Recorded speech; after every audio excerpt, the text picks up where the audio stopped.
इज्जत का कत्ल और पाकिस्तान।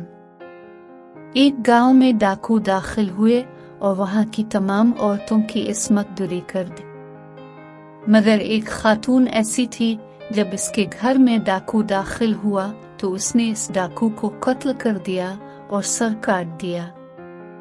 वारदात के बाद जब तमाम डाकू इस गांव से चले गए तो तमाम औरतें अपने फटे हुए कपड़ों समेत घरों से निकल आईं और रोते हुए एक दूसरे को रोएदाद बयान करने लगी। इतने में वो बहादुर खातून अपने घर से बाहर निकली।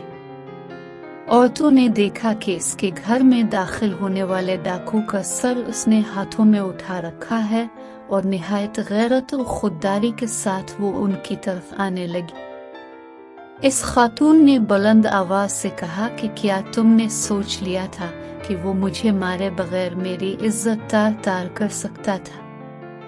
गांव की औरतों ने एक दूसरे की तरफ देखा और फैसला किया कि इस औरत को कत्ल कर दिया जाए ताकि उनकी इज्जत बची रहे और उनके शौहर काम से वापस आने पर उनसे ये ना पूछें कि तुमने इसकी तरह मुजाहमत क्यों नहीं की।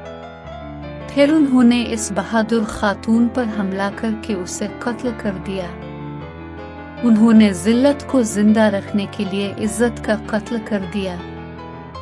यही हाल आज हमारे मुआशरे के चूर, हरामखोर, झूठे और करप्ट लोगों का है।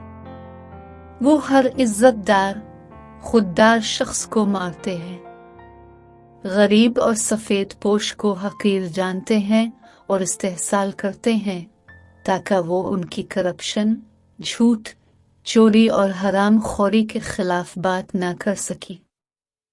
असल में ये लोग अपनी इज्जतें गंवा चुके हैं और इज्जतदारों का जीना हराम कर रखा है। ईमानदार सरकारी मुलाजिम हो तो खड्डे लाइन, ताजिर हो तो दिवालिया, सियासतदान हो तो किरदार कशी। निहायत माजरत के साथ अब जब कहीं भी ऐसे लोग देखें जो चूर, झूठे, हरामखोर, करप्ट का साथ दे रहे हैं तो समझ जाएं कि ये उन्हें औरतों की औलाद से हैं जिन्होंने अपनी जिल्लत छुपाने के लिए इज्जत को कत्ल कर दिया था।